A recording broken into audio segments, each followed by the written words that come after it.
Welcome back to the Metal Exchange. This is Chris. I'm here with Justin, and we have two very special guests following up our previous episode on Nospūn's debut album, Opus. We have bassist Cole Millward and guitarist James Nelson. They have joined us from North Carolina to discuss the origins of this new and exciting band, this very well-received album, their appearance at ProgPower USA next year, and whatever else we happen to talk about in this conversation. But before we get to that, just want to say hello to my co-host Justin. How are you doing today, my friend? I am doing quite well. This is something I'm really excited about. I'm very excited for not only more people to hear this band and this album, but kind of the backstory behind it, because there's not much really known about you guys. But the album is blowing up. It's gotten rave reviews from just about everywhere we've seen. So I want to welcome you guys to the Metal Exchange. Thanks for having us. Yeah, thanks so much. Yeah, appreciate it. So I guess why don't we start at the very beginning? This album came out earlier this year, Opus, and like I said, absolutely rave reviews. But before we get to May of 2023, tell us a little bit about how the band kind of came together and how you all met, and really just the origins of this project. I think we met, was it the summer of 1973, 74? we went to go see. It was a good time, man. It was a good time. I'm surprised you remember it. Yeah, well, we aged very well. No, Cole right here is the band historian, so I'm going to give it to him. Fair enough. The band came together when we were teenagers back in summer of 2009. Just kind of a cool situation with friends and neighbors. You know, we sort of had like one dude that was like a mutual friend among all of us, invited most of us over to kind of jam and like write some songs. And, you know, we were just teenagers playing guitar and stuff. And we're like, yeah, this sounds awesome. And then it was just such a good time. We were like, we think there's something kind of special here. And so that's when we started, you know, officially kicking around, like being a band and everything. But it's so wild because like that's so long ago now at this point, and like the members are different and everything. I guess that's just sort of like the very genesis of what would eventually become Nospūn, I guess. But definitely it looked a good bit different back then. So and were both of you guys kind of working together at that time, or you like the two founding members, or was it just kind of your thing? Not technically. The band was originally, what was it, Phil, our current singer, who played guitar. Ashton, was he in the original? Ashton Johnston was our original vocalist. And then Kyle, who was a mutual friend of ours, he played guitar. They started under a different name, but shortly after that, I think I was in, and then you were in, or was that? Oh, it was basically around the same time. When we say that like the three of them started the band, that really just means like they did that 1 week, and then the very next week we got brought in. Right. As well. Yeah, pretty much. So we'll call you founding members. I think you earned it at this point. Essentially, yeah. So as kind of teenagers, kind of just, you know, playing around and kind of getting started with this thing, what were your major influences? What were you listening to at the time that kind of got you into playing guitar and playing bass? We all kind of had some slightly different influences. I know some of us were more into like some 90s like grunge type stuff, but then others of us were already getting into we were kind of already getting into bands like Dream Theater and Symphony X. So it really didn't take very long for us to kind of decide that like we wanted to go the route of like the shreddy progressive music. So, I mean, there were definitely some other band influences that sort of crept their way in early on. Like some of the earliest songs that got written were, I want to say, a lot grungier. It was varied. We had straight up grunge. We had metalcore song, right? Yeah. And then like kind of a ballad. It was really all over the place. Personally, I was really into classic rock. I think maybe a year before I joined this band, I started listening to Dream Theater. And before that, my only introduction to prog was Rush and Kansas. And then Phil was really into like the harder edge stuff, I remember. Like neither of us were quite into like, the extreme vocal stuff, like Opeth and stuff like that. We weren't quite there yet, but he was already. So it's just like this mishmash of just all these different things. And the early music did reflect that. It's probably a lack of focus, but that was part of the fun of it. Will we be hearing a demo of any of that material surface? Because that would be fascinating. Okay. Technically, there is a demo that exists in my hard drive. If we wanted to release that to the world, we could. What are we talking old SIQ stuff? Is that? Yeah, like the first demo. Okay. Oh, Jesus. Yeah. Yeah. The oldest stuff is kind of out there, sort of available for listening if you dig like extremely, extremely deep. I don't even know how deep you would have to dig. Okay, I'll put it to you this way. If you wanted to look it up, hypothetically on YouTube, if you type in SIQ, and if you type in either Till Life Do Us Part or Icarus, or actually not Icarus, the guy who took the video misspelled and called Iticus. Yeah. Wash Away. So when you say it's hard to find, you're literally misspelling the names of your own songs so that nobody finds it. This is fascinating to me. Yeah, we didn't. Yeah, it was just whoever, there's these videos out there of us playing these songs like live very early on, and whoever was taking the video like didn't hear us correctly or something, and so they misspelled the name of the songs in the video. So it's just sort of a funny joke to us at this point. But that has been bookmarked, by the way. So I'll be checking that out in the near future. It's okay. I got a question for you. At what point did you come up with the band's name, and where does the name derive from? So fortunately, that's a much more recent development than the really old stuff. We have been through a series of different band names and like lineup iterations. So when we started working on this album like back in 2016 or something, like this album was like 7 years in the making. Wow. And we began working on it under a previous band name, but then a lot can happen over the course of 7 years. And most of the reason why it took 7 years to get to that point was kind of personnel issues.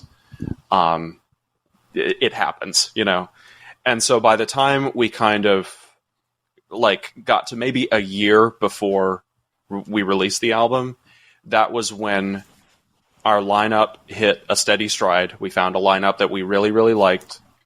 And the progress just sort of shot into overdrive, where it had been sort of dragging on for years. It was like, oh, okay, this thing is getting done very quickly now.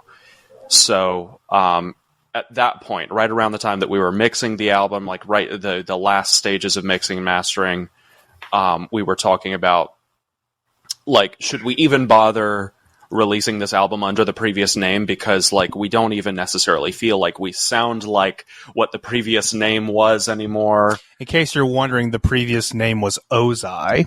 Yeah, Ozai. It was a Avatar Last Airbender reference, because we're a bunch of nerds. It felt cool at the time. Around 2014 was when we kind of went under the banner of that, and we had a different sound than we do now. But over the years, Avatar The Last Airbender became popular again on Netflix, and now there's like a rapper who goes by that, and like some other various projects. So if you try to look us up, we would be like on the 5th page. Yeah.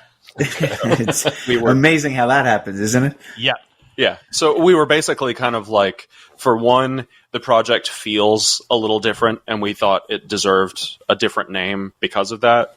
And also, it was also sort of like we felt like we had something very special with this album, and we're like, okay, if we want to make a real push with this, we think we should do the branding kind of like as best we can. So we should start with a new name. We should have it be a name that is like easily searchable, and that like if you do search it, you don't have to scroll to like the third or the fourth page just to find us. Which honestly, the easiest way to go about that is to spell a word wrong. You know, yeah, right.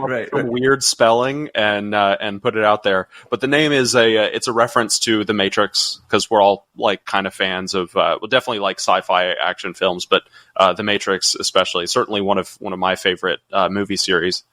And of course, there's that famous line from the first one: "There is no spoon." And that line has been the source of many sort of inside jokes in the band over time. And so we were kind of like, yeah, this works. Let's go with that. Little bit of the band humor just coming out in the name, you know? Nice. And and talk to me a little bit about the concept for the album, and really where did the idea come from, and how did it change potentially over time? Because obviously when you take a long time to do a creative piece like this, I'm sure there's evolution and different changes that go on over time. Totally. Y'all are giving me all the questions that I'm the I don't know, the good one to answer. Get very comfy. Yeah. I'll keep it fairly concise. The concept for it, as sort of like, I don't know, passé and contrite as it may sound, did come to me in a dream. It was no kidding. Okay. Just during the particular time of my life that I was in, I was having some particularly like late nights or whatever, and so when I was sleeping really super hard, and probably snoring or something. That must be where all this come from. Is the lack of oxygen to my brain was making me like have these really vivid dreams or something. And this one particular night, I just had this weird, crazy dream of a very like odd story that sort of loosely resembles what eventually became the album. Like we didn't stick to exactly that because dreams are weird and they don't follow a narrative, and so. But I remember waking up from that and being like, "Oh shoot, that's like a really cool story idea." I just like typed up the basics of it on my phone and then went back to sleep. And we were right about the time where we were prepared to start writing another album, aside from like our prior stuff. And I was like, well, hey, we haven't done a concept album yet, and that's kind of like the prog thing to do. So what if we did a concept album? And oh, by the way, here's this story idea that I have. And I basically approached it as like, I'm going to turn this story into an album. If y'all want that album, cool. If you don't, I'll do a solo album with it or something like that. There you go. Everyone was kind of like, nah, yeah, sounds good. So, and then, so that's sort of where the story concept came from. The music really sort of originated with James. Around 2014, so a couple years before this album was even mentioned, I started learning how to record myself. So I would spend late nights, like those kind of nights where you start at like 12 a.m. and then you blink and then it's 5 a.m. And I just started coming up with these demos that were mostly intros or like maybe half of songs. And many of those songs actually made it on the album itself. Like I believe Implosion Overture was originally called Lydia. The Death of Simpson was called The Mire. What was the other one? And then there was one was called something dumb, I'm sure. Awaken. Awaken. That's cliche. And like within the realm of possibility. So I already had all of these ideas that I want. Thank you. Yep. You're such a good friend. That I wanted to use, and I guess I was lucky that Cole was like, oh, yeah, that's cool. Let's do that. So, not like a good portion of the songs were already started before we actually started writing the album. Yeah. And then it was just kind of a matter of like figuring out with this story, figuring out the chapter sort of layout, like what are the major plot points and what of those demos that James had already recorded fit sort of each of these different chapters, or what could be taken apart and rebuilt and reused for a different chapter, or something like that. So honestly, like what's really cool about it is the concept and the demos all sort of originated from this very similar time frame, and so everything kind of grew together. Like it's not like we wrote a whole album's worth of music with no like lyrical intention in mind, and then just sort of started shoehorning lyrics in. Everything happened at the same time, and like as we would develop each individual song, James would sort of frequently ask the question of like, what is happening narratively at this point? Because whatever is happening narratively, musically, it needs to fit that vibe. And there was a lot of music that got like unwritten because we later felt that like, this section doesn't fit narratively. We need to redo this until it works. So it was borderline psychopathic, like literally just like a note. Like we had to change like just notes at a time to make it what we wanted it to be. Yeah. Not to like, just parrot that same sort of, perfectionist thing that a whole bunch of musicians say or whatever, but we really did basically comb through this album note by note, word by word, literally every single part of it to make sure that it was that. So the story on this album could be the creation of this album. Oh man, you have no idea. Yeah. And I'm sure we'll go into more detail about the narrative itself, but it sounds like the creation of the album has a lot to do with what went into the story as well. There is a lot of sort of meaning in the story that definitely is sort of a connection to our process of creating the album. And what's absolutely crazy is some of that meaning we didn't really realize was there until after the album was done. Yeah. And we're listening through and hearing these lyrics, and we're like, wow, this actually feels like it relates even more than we intended it to. Well, not even that, but like I remember the first time I listened to it all the way through with almost the final mix, and by the time I got to the end, like I felt like the character in the story, like I felt like, I won, essentially. Like I know Cole had a tear in his eye. Oh, we have cried listening to the mixes. Saying that out loud feels weird. Hey, listen, I appreciate your candor, but I think that it's obvious by what you created, because a couple of weeks ago we had done an episode. It was a bonus episode for our Patreon, but we had covered Dream Theater's A Change of Seasons. And one of the points that I made was that Mike Portnoy clearly had painstaking efforts to make sure that every single note for all the instruments was just done to absolute perfection. Happens to be my favorite song, but I say that to say you can see how much like effort went into it. It's just obvious the way it's produced, the way that every snare hit, everything about that album was just meticulously crafted. But I got the same sense from this album, which, by the way, for a self-produced album, which I have to assume that you were recording yourselves, the mix is fantastic. Like surprisingly good for a bunch of guys that I have to assume were on a limited budget for their first full-length release. Mm-hmm. And thank you. That was all my work. Yes. I am the producer and engineer. I wanted to make sure we could bring you into the fold and get you as well. You should. So you should be obligated to. I really am so talented and such a big deal. No, this guy right here. He's our ace in the hole. Yep. I'm already blushing. He is. No.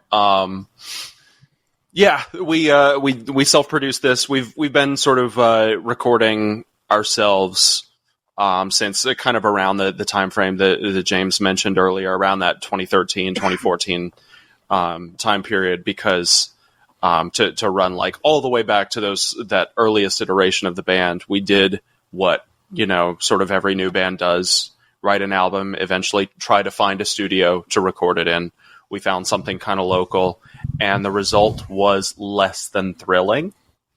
Because you just, I don't know, sometimes it's hard to communicate the vision. Sometimes it's a budget thing. It was definitely a budget thing, because, I mean, we were teenagers at the time. What kind of budget did we have? It was partially our fault. Yeah. We were still cutting our teeth on it and everything, but after that sort of disappointment, we sort of got it in our heads that we're like, well, who's going to accomplish the vision of like the sound that we want better than we will? And of course, like, big words, because you don't exactly just go pick up Pro Tools and immediately know how to mix a record. I'll say, like, I mean, from that time point or time frame all the way up to now is like the amount of time that it took for me to learn how to mix a record like this. Like, I've been, mixing and stuff, and I've been getting better. I get better at it year by year and everything. But we knew with this record pretty early on, just the same sort of perfectionist mentality that we had about the writing of it, that it had to sound perfect to our ears. Like, essentially, we were just sort of like tired of being a local band, if you will. We were tired of having the sound of a local band. We just didn't want this record to have that effect that happens where, like, you either play like one of our songs first and then like a major artist, commercial artist or whatever, have their song come up, and all of a sudden there's just this drastic jump in quality. Or worse, the other way around, where you're listening to the commercial artist first and then us afterwards, and just like the volume goes down. Right. Less punchy, everything's more harsh and tubby sounding and everything. This needed to be like, you can listen to some of the greatest mixes coming out of the metal world right now, and then ours right afterward, and not be able to, like, and not skip a beat. Like, just feel like it sits right there. And I think that the Haken comparisons are obviously very apt, but you can't, for my money, the production, and they have obviously blown up. I remember when their debut album came out, and it seems like it was yesterday, but their rise has been meteoric in many ways. But in terms of the sound quality of their record and yours, you can't tell the difference, because both of them have just like the epitome of good prog production, or good modern progressive metal production. Part of that is helped by the fact that, like, while we worked on this record, I mean, the year that we started working on it, Haken's Affinity came out, and we were rocked to our core. We loved that album so much. Yeah. 2 years after that, while we were still working on this record, Vector came out. And then 2 years after that, while we were still working on this record, Virus came out. And especially for me, Vector and Virus, for a very specific reason, those two hold a very special place in my heart, because, I feel like we're probably not surprising anyone here. Like, Haken is one of my favorite bands to listen to. I had no idea. I couldn't tell. But my favorite mixing engineer is Adam Nolly Getgood, former bassist from Periphery. In my opinion, his mixes are untouchable. Like, everything that he mixes has, like, it just sits right with me. The kick drum just jumps out of the speakers the right way. The snare drum just, I always say, it feels like it takes my head off. Like, I just love that production so much. And so to have two records where it's, like, musically one of my favorite bands mixed by one of my favorite artists, those two records are very special to me. And so for me, it was, by the time Haken released Virus, that was around the time that we were kind of like wrapping up recording, getting into the mixing stage. And I was like, for me, this is the one to beat. I need our mix I need you to be able to play a song from Virus and then go into a song from ours. And I need ours to sound as good if not better.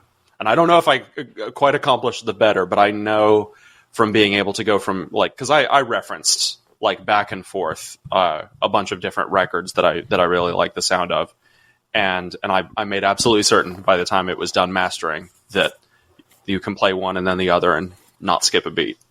So I'm very honored and touched to hear that that to other people's ears that we've accomplished that. Absolutely.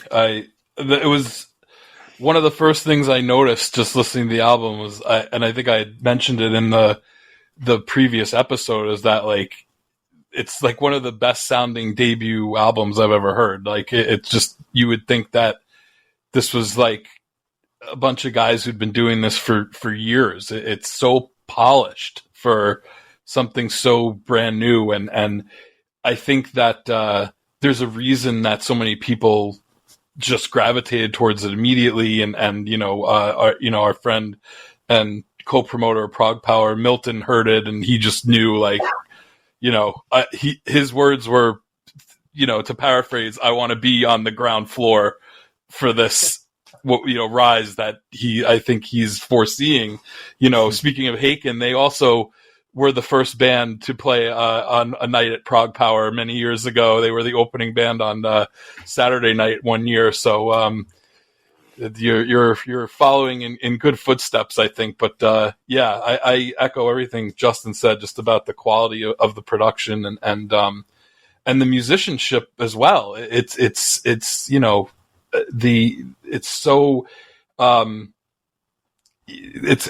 this really intense and complicated music style, but it comes across in a very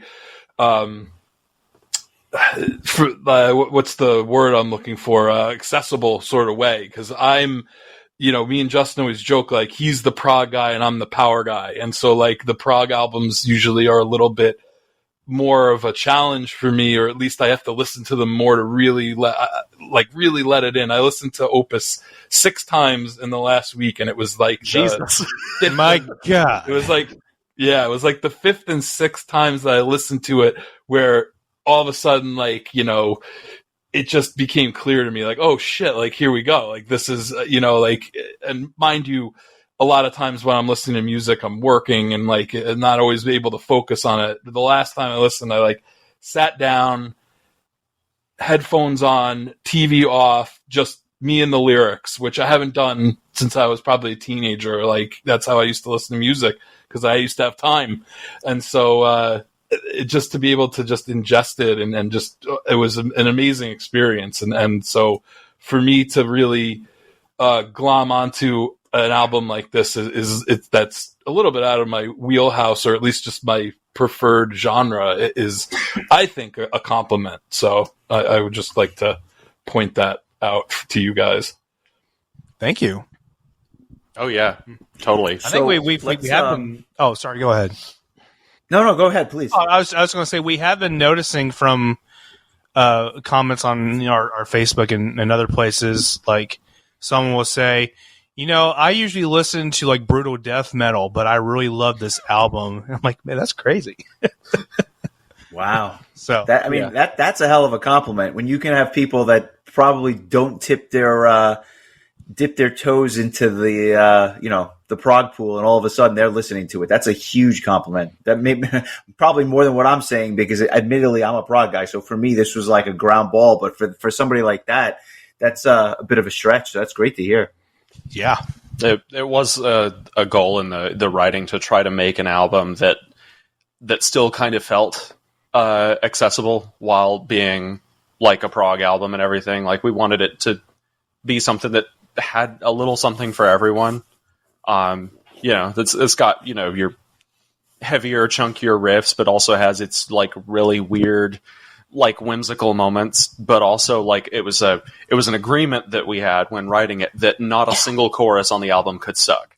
And of course that's totally totally subjective, but it meant that we as avid music enjoyers ourselves had to feel that every chorus knocked it out of the ballpark, for us at least. I think that is what separates enjoyable albums from great albums when every single song can get stuck in your head for one reason or another. The chorus often going a long way towards that. And with this album, I think you definitely achieved that, because with every listen, I think you're picking up new things, but at the same time, you find yourself humming certain things to yourself when you're by yourself and you say to yourself, I really shouldn't be singing out loud on a New York City subway, but that's what I find myself doing from time to time. So I digress. I'll put that aside for a second. I want to ask you. That's not even like in the top 25 of the weirdest things that would happen on a New York City subway. So that is true. That is true. That was just today. So talk to me a little bit about the story, though. Let's kind of just get into that. Can you walk the listeners? And you don't have to reveal every nuance. I'm not looking for spoilers necessarily, but can you just give an overview of what the listener can experience when they're kind of going through this album? Because what I think, and you can correct me if I'm wrong, I think that the story is pretty clear, but at the same time, I do think there's some stuff that's left up for interpretation. It's not like you're just holding the listener's hand and walking them through it. I do think there's a little introspection here that goes along with the album. Well, James, have you heard my explanation of this enough times to be able to tackle it yourself?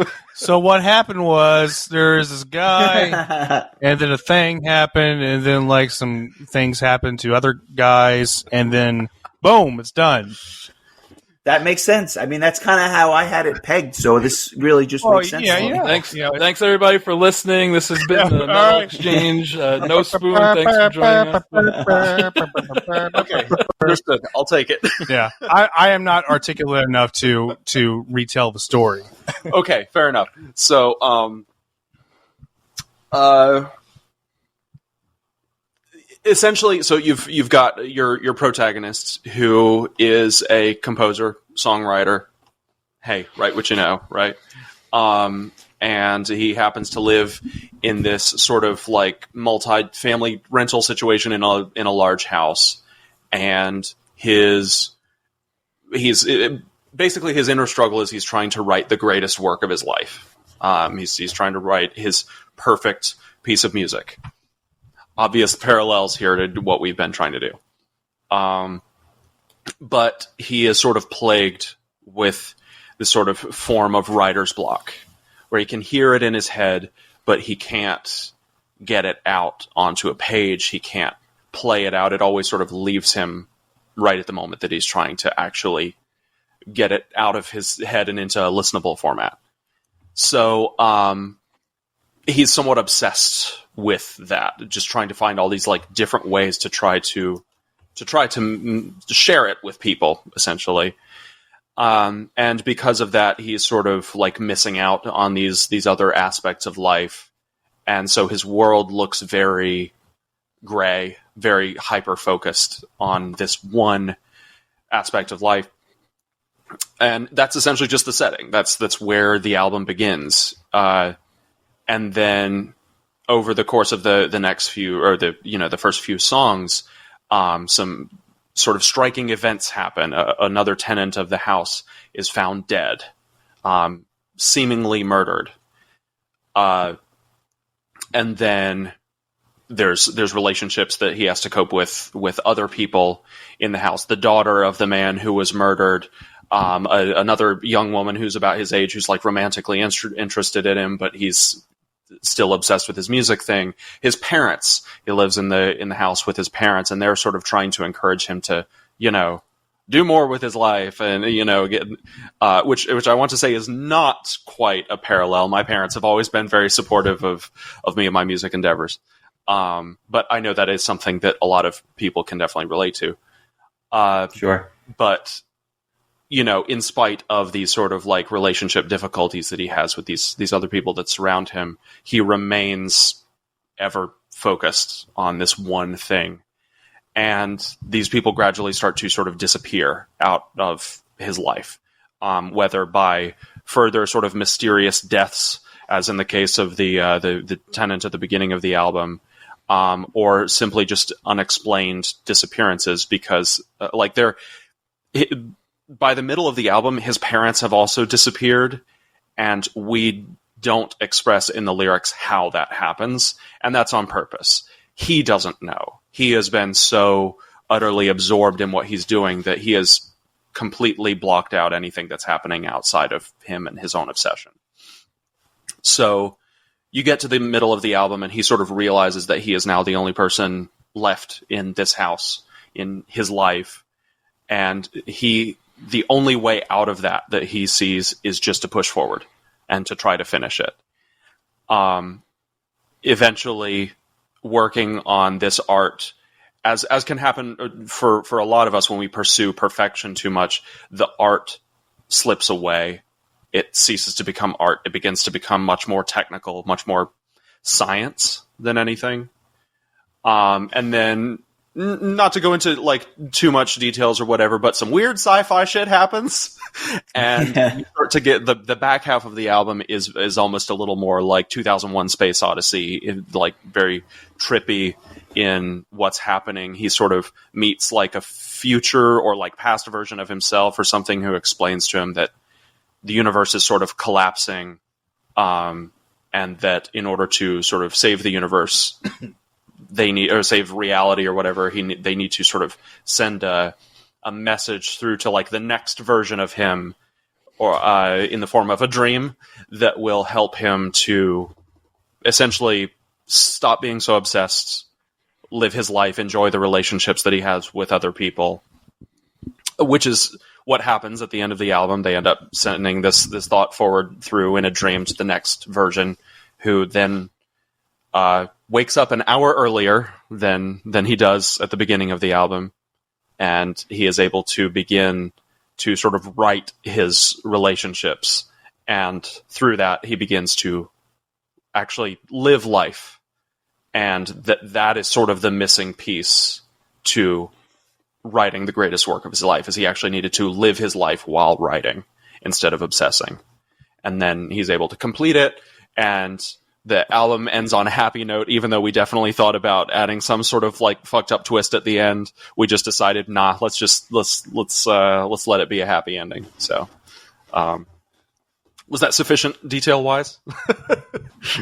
Yeah, that was perfect, and I sincerely appreciate the time and the effort that you obviously put into it, but also explaining some of the points where I think the back half of the album is really trippy, and I think that it makes for an interesting kind of story arc where you kind of think it's going in one direction, and then it kind of just goes goes in a little bit of a different direction, but at the very end, it really just comes all together, and you have that satisfying end or the conclusion to what's otherwise one hell of a trip. Totally. There was, I think, a point where I had considered that he was going to just be like just condemned to repeat the same process over and over again, and that's why his older self was there to tell him, like, all right, now you got to go back and do it again and do it right this time, but he was just destined to keep doing it wrong. I mean, I guess that could have been a way of like changing it into a twist at the end or whatever, instead of having the happy ending. It's like, oh, it's just an endless cycle. But I think the way you describe it, it's not quite like that at the end of the day. I did consider like the twist that I was considering that just didn't make it, because I mean, I'd probably have to throw on like we'd have to throw on another song onto the end, and it's already a long album as it is. I think in my own sort of personal headcanon, the older version of himself who he meets later, that older version, this isn't his first time interacting with the protagonist's world. That the first time is the older version of himself sort of breaking in and murdering Simpson, which would start the events of the album. But I don't totally know what all of the implications of that would be. Like, I don't want to say for sure that that's what happens and then open up the potential of a whole bunch of plot holes or whatever. But in my own sort of personal, like, headcanon about it, like, that could be sort of like the interesting twist. But I mean, that's one of what we've come to find is one of like the bigger themes that has resonated with people is like the theme that is sort of expressed within the realm of possibility, that the older version of himself is telling him that, like, you know, hey, the greatest work of your life can be finished, but it's not going to be like, you aren't the version of you who's going to finish it. You have to pass it down in order for it to get done. You have to let someone else do it. And apparently that's like, we've had a few people talk to us and tell us how that's like really resonated with them. Like I've had people, you know, like my parents' age or whatever, telling me that like that is a concept that we should not be able to know about because we're not old enough yet. You know, we're just here in our early 30s or whatever. We shouldn't know what it's like to feel like you have to pass on something to a younger generation, and yet they feel that we've been able to sort of distill that emotion into that particular song, which I think is really cool. And just another example of one of those like song meanings that like we didn't really intend to begin with, but can absolutely be interpreted from it. And yes, the Simpson in the story is Homer Simpson, in case you are wondering. We talked to the creators and we worked that out. Thank you, Matt Groening, for that artistic license. I actually made a Homer Simpson joke in the previous episode, so I'm glad that we're on the same page. Oh, goody. Oh, no, we have a mutual friend. He's the lead singer in my other band called The Reticent. And he was listening to the song, and he told me afterwards that he legitimately thought it was about Homer Simpson, and he kind of like he connected like the dots that weren't there, and I think that's great. I think that means our mascot needs to be Homer Simpson. We have to make that work somehow. Make him paint, without a doubt, so that we can't get sued. I mean, for all of the you know, like some people telling us like the balls that we have for our debut album to be like this massive like concept album. Can you imagine like the balls that would be required to write a debut concept album and be like, yeah, this is about Homer Simpson? I mean, that's something I would do. That would be my story. Absolutely. But that's why they don't let me write stories. I'm sold. Do you have like a track or two that you would say is like the most either meaningful or the ones that you, I guess, or are the happiest with? I'm sure you're very proud of the whole album as well. You should be. But is there one or two tracks that just completely stand out to you that maybe you're looking forward to playing live, or just something that kind of really like makes the hair on the arm stick up? For me, I would have to say The House at the Beginning, the last track. Because as I mentioned earlier, it feels like a victory, like it feels like my victory. And I relate to those lyrics a lot, and that was one of the songs that I probably had the most influence on. Yeah, because it's basically a reprise of The House at the End, which is something that I wrote, not the lyrics, but the music, though we did change one chord, so I can't take the credit for that. True, that one chord matters, man. It does. It's what gives me the writing credit. But there's something about the House at the Beginning that's just so beautiful to me. And then once we get to like the latter bit of it, where you know Phil is singing again, just like really does something to me. And then we have the reprise of the intro of the overture afterwards to kind of tie it up.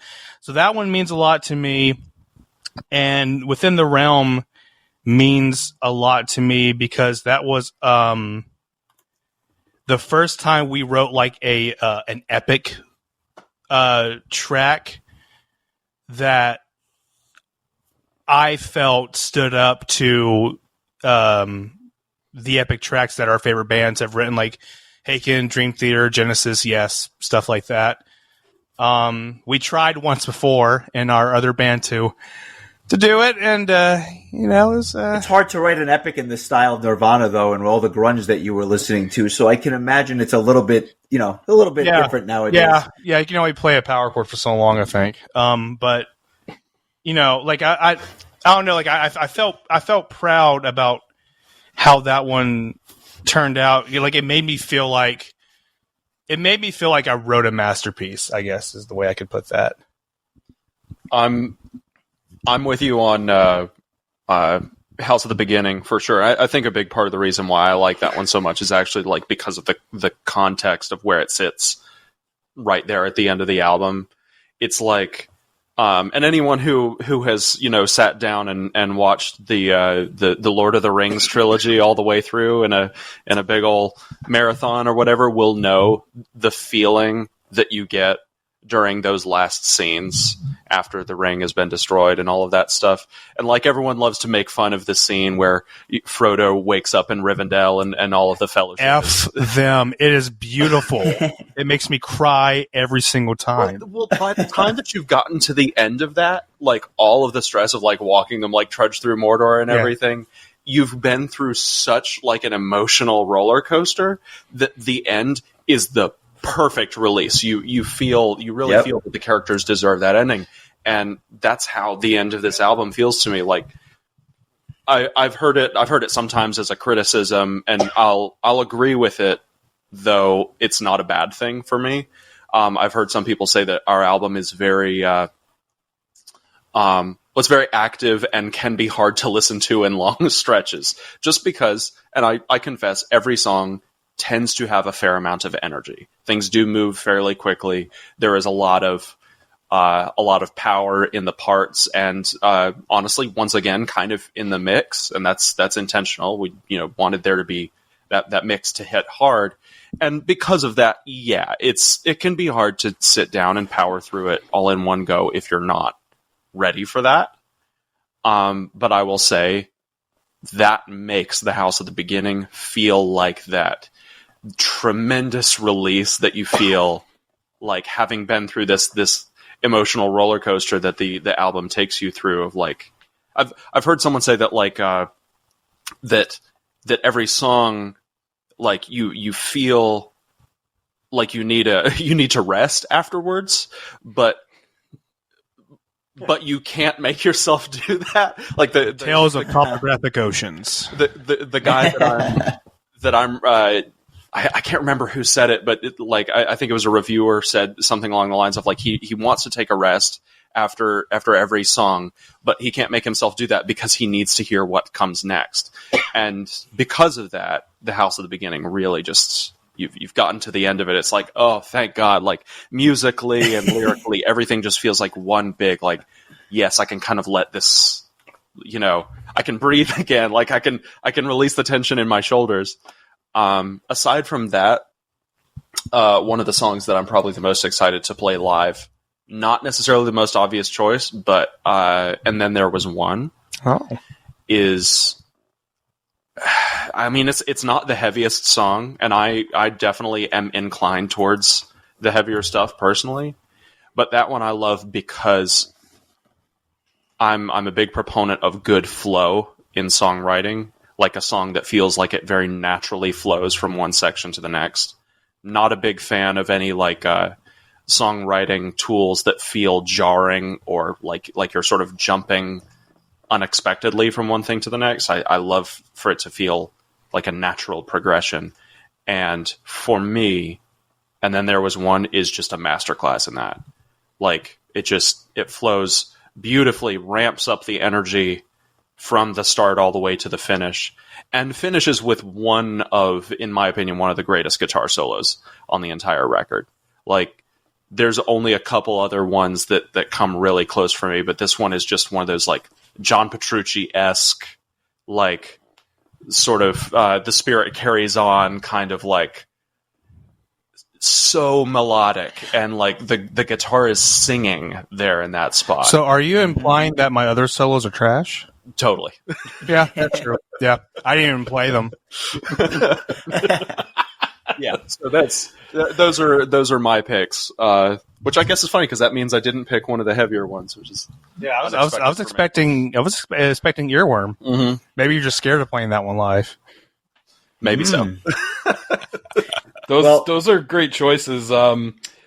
Justin had we always do a song of the week for each album that we do. Justin chose Dance With Me. I chose Back Yet Forward. And, I wanted to bring up our friend Nops. He was the one who introduced us to this album in the first place. So we have him to thank for bringing you guys to our attention. And he also had said Back Yet Forward was his track as well. And I urge you guys to listen to at least the end of our previous episode, because we read a soliloquy that he sent to us, basically singing your praises, how much he loves this album.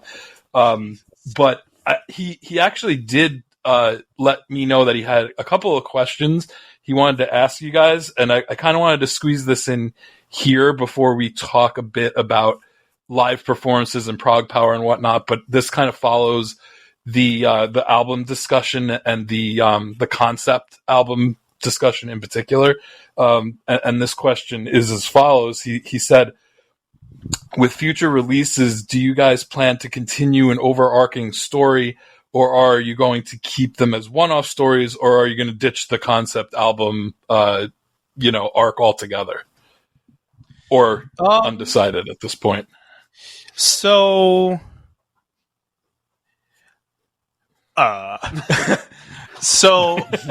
here's the thing.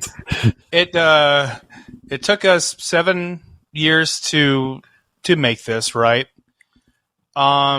We don't feel at the moment super inclined to make another concept album, at least for a while.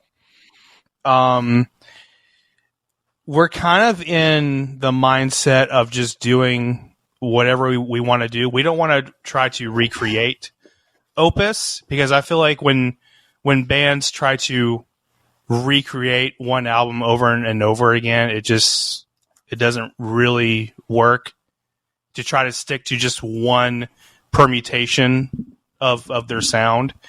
So that's where my head's at. Are we about to have an argument live? No. Okay. Good. Yes, here we go. One of our famous spats. I quit. No. Well, you heard it here first. Wow, an exclusive, right? No. Yeah, I think I'm with you on this. I think the sort of mentality that we're at right now is like, we have very much sort of kept, sort of as gruesome of an image as this is, as we've been working on this album, been experiencing an amount of like creative constipation. No, let's go into that for a second. Yeah. Describe what you're seeing in your head right now. It's just the sort of thing where we're like, we have to finish this album. We have to get it out. We can't be distracted by new stuff. And so we've just had idea after idea be piling up.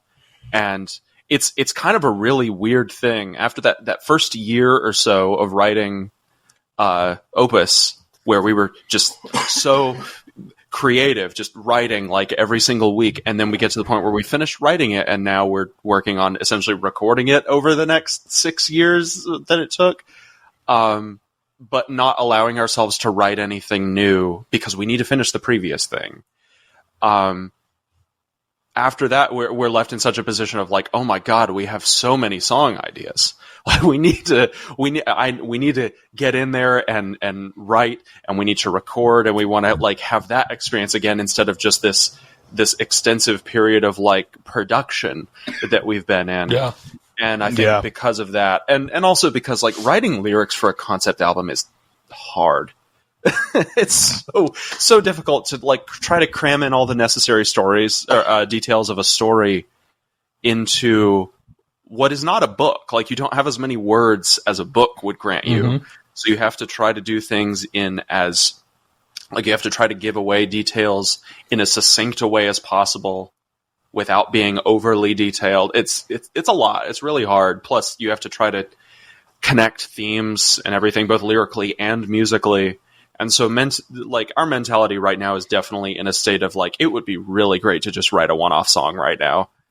Right. And so our next album of new music is definitely going to be an album of individual songs. As far as whether we do another concept album in the future, or if we happen to do anything that is connected to this story in the future, it's something that's been suggested. Like we haven't really like talked about it extensively, but someone brought up the idea of doing a series of sort of like story songs about like some of the individual characters in the story, not in the story, but either like prequel or like sequel kind of things. That's like a Tales from 42 Lakeview Drive sort of thing. But it's nothing that we've cool. like explored in great detail. Mostly, like I said, right now we'd like to explore different lyrical topics and one-off songs, so that we're not so focused on making and different ways of writing. The stuff that we've been writing, we've already started the next album, has already sounded different than what we did on Opus. We're currently writing a song that's like really intense and fast and angry, because that day I ran over a tire and it ruined my car, so I needed to get that out. And we're playing around with like incorporating like hellbilly music into a thing. Cole is unsure about it, but we'll work it out. We'll see where that goes. Like we just want to take the same approach we kind of took with Opus, where we were writing a concept album, but we still wanted to write what would fit, but also what we wanted, not necessarily, trying to stick to one particular sound or use a band for inspiration or anything like that. We just wanted to do what we were inspired to do, and that's the approach we're taking with this next album. Yeah. So if your friend's question or hope was that we will continue the story or do like more concept album stuff, it's not a no, it's a not right now. I'll say. I think he's good with whatever. I think he was just curious what direction you guys are going in. I don't think he had a preference one way or the other, but I think he was just curious. And I guess I'll ask his second question as long as we're talking. You kind of mentioned that on the second album that you're going to come out with, that maybe there'll be some influences maybe not heard on musically on Opus. Nops wanted to know if you guys have any favorite non-metal albums or bands that particularly albums that might inspire you outside of the typical Haken and Dream Theater kind of yes. This will sound like a joke, but I am dead serious when I say I absolutely love Philosophy of the World by the Shags. Have either of you two heard of the Shags? I cannot say that I have. Oh, so look it up. What are they teaching you people? It is regarded as one of the worst albums of all time. Long story short, it's kind of like the Jackson 5 without the talent. And this dad put his daughters into a band after they've been taking maybe like a month worth of music lessons. And what transpires is probably the proggiest thing I've ever heard in my life, unintentionally. And Frank Zappa is quoted by he said that he found the Shags to be better than the Beatles. So if that doesn't tell you anything, I don't know what will. So listen to it, you will understand, or you'll try to have me assassinated one way or another. The fact that there are people who have like had discussions about whether that album is genius or garbage is a real testament to what they had going on. I listened to that album 6 times in a row on a road trip. That's how much I love it. But beyond that, I'm really into opera music, which is probably a weird thing to say, but I really enjoy opera, and that's kind of where some of my ideas for Opus, kind of came from. That sort of writing style. Geez, what else? I listen to a lot of 80s music. I think both of us do. We have a big soft spot for the 80s. Absolutely. Yeah, and, I listen to a little bit of everything. I really love Southern rock. I like some country. I listen to a lot of fusion. It's kind of all over the place. Yes, he has keeps everything fresh. He has a much wider music taste than I do. My music taste is so narrow. It's just so tragically narrow. It's Haken and Huey Lewis and the News. That's the only two bands. No, I mean, they're both very good bands. That's absolutely true. Like, if you're going to listen to two, no, I have my sort of collection of prog bands that I really like to listen to.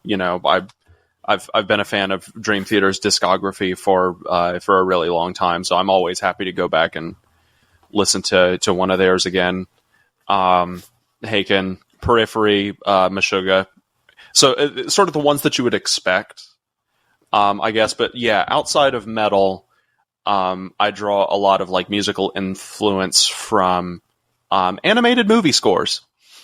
Cool. So, but especially ones from the late 90s and early 2000s. They captured just magic in a bottle with some of those scores.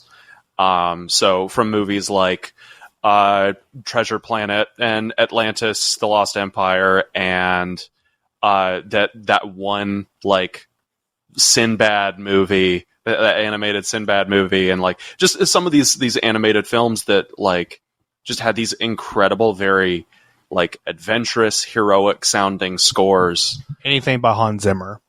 Yeah, Hans Zimmer. Literally anything. John Williams, obviously. James Newton Howard. Just some of these like movie composers. Danny Elfman, man. Danny Elfman, another That's one of my favorites. So I draw a lot of like musical influence from that because the way that they go through different chords is often like very interesting. And that sort of steps outside of your typical, like, oh, let me find 4 chords that work well together, and there's my section. Like, the way that they modulate from one key to another is something that's really sounds very cool to me. So I take a lot of influence from that. But I confess, I have actually found myself listening to, like, unfortunately, a lot less of the sort of, like, usual prog metal stuff. And I think a lot of that comes from like the fact that I'm working on it now. So like when I listen to a Haken record or a Periphery record or something like that, I put myself in the mindset of like, oh, I need to make sure that what we're currently working on sounds as good as this, And so I will sort of stop in the middle of one of their songs and go and pull up one of our like demos that we're working on now, and sort of I'll start A-Bing again. And it's really hard to take myself out of that. And so, honestly, the funniest thing is I've been listening to a lot of K-pop lately because my wife is into it. There you go. And I found a number of groups that have really like good songwriting and everything. And that can be a fun thing to listen to sometimes because I never feel the need to compare my own stuff to that because it's so drastically different. But I will say, because influence and inspiration can be pulled from nearly anywhere, there are like chords and musical ideas that I've heard in some of that stuff that I'm like, that would be a cool thing to throw in one of our songs. So, nice. Inspiration can come from like some of the unlikeliest of places. Yeah, no doubt about that. That's really, really interesting. I'll shift gears in the interest of time to just looking ahead to ProgPower in September. I would have to think it's probably the biggest show you've ever played. Have you guys done a live that like played in a live setting? I know you mentioned, 15 years ago or whatnot, but is that something you've been doing recently? Is that something you've been looking into? And what can fans expect as we get into next fall? Well, I think for this band, ProgPower will be the biggest show that we've played. Funny enough, I actually played it last year. With my other band. Yeah, that makes sense. Which was terrifying a little bit. Because I never played a show that big. I play in tribute bands that we play like opera houses and stuff, but it's different when it's your own music and like you feel so vulnerable up there. So I'm prepared for it. These other gentlemen maybe not be. Who knows? To have like all those people kind of just watching you intently. Plus, we're playing on a stacked day. Jesus Christ. We're playing with a bunch of bands that we're influenced by: Circus Maximus, Scar Symmetry, Leprous. The guitarist who's playing in Dark Tranquility played in Andromeda, severely underrated. Oh, I loved Andromeda. Severely underrated. I wish they would just get back together, do that thing again you did. I'm with you. Ago. But yeah, for us that will be our biggest show. As far as like playing live, we have yet to start the rehearsal stage. We're trying to plan on doing that after the new year, and then maybe play 1 or 2 local shows, just to make sure that ProgPower isn't the first show that we play. I really don't want our first show as Nospūn to be ProgPower. I mean, like, it would be the hugest power move for sure. But I want for our live show to do justice to the album. I don't want. I would really hate for us to wind up in a Dragon Force scenario, where we come out and everyone's expecting to hear, Opus live, and then we can't play it for whatever reason. I don't want that to happen. I want, people to be satisfied with what we do live. So yeah, we're going to start rehearsals right after New Year's. Just cause I'm in the process of moving, so that's a whole thing. Right. And then, we have the holidays and all that. And as he sort of mentioned, we're also like, we're working musicians. Like, we both play in just like money bands and stuff too at the same time. Sure. So that's obviously kind of a big thing around the holidays. So, but yeah, we're going to start rehearsals, right after New Year's, and, it is entirely our intention to play, likely just some local shows around Charlotte and North Carolina, maybe some of the surrounding states. As far as touring and stuff, obviously something that we want to do. We have no solid plans about it yet, just that it's something we want to do. So we're still independent at this time. You know, we're not signed. We've been approached by a couple, but no deals that felt substantial enough to us. And, so it's got to be something that feels worth it, but is the working plan to play Opus start to finish, and that would be the set, or would it be like selections from Opus, or yeah. Oh, go ahead. Oh, sorry, I was going to ask for ProgPower or just in general. In general and ProgPower, I guess. We haven't thought about that yet. I think we're mostly most of our experience so far playing this band playing live under previous names and whatever has been, your local Charlotte metal shows, sort of showcase things where you've got 4 bands on a bill. Sorry to interrupt. I don't think the only time we've ever played even an hour-long set was for a private birthday party. Remember that one in Mint Hill? Yeah, years and years and years ago. Yeah, and we just ended up playing the same songs over and over and over again in the cold November night. Yeah. I think what's likely to be the case, at least for, sort of local shows or whatever, we're preparing a variety of different set lists depending on the length of time that we're given. We're currently sort of used to that thing where we get maybe 45 minutes or something in some of these local showcases, in which case there's no way to jam the entire album into that time, so you got to cut stuff out. So but for sets like that, it's definitely going to be something a little bit more like selections from plus our hope with the new year is to not only put out the new album that we've been working on, but we've also been re-recording some old material from one of those prior band names.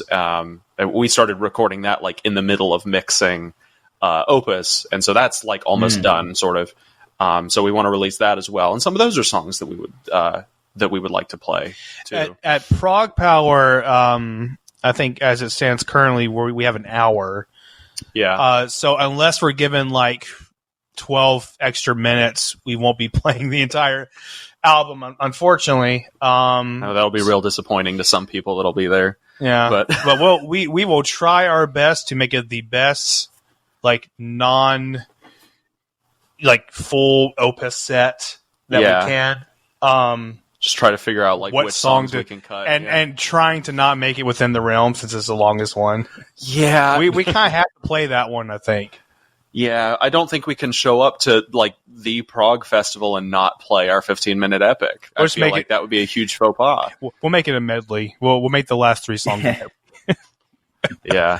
Good luck finding something to cut. That's all I'll say. Well, actually, here's what we're going to do. I'm going to talk to Milton about this. We're going to do the entire Opus album, and then as an encore, we're going to play the song Octavarium. I think that will be a great plan. There you go. I think that's a great idea. I don't necessarily think he'll say no to that.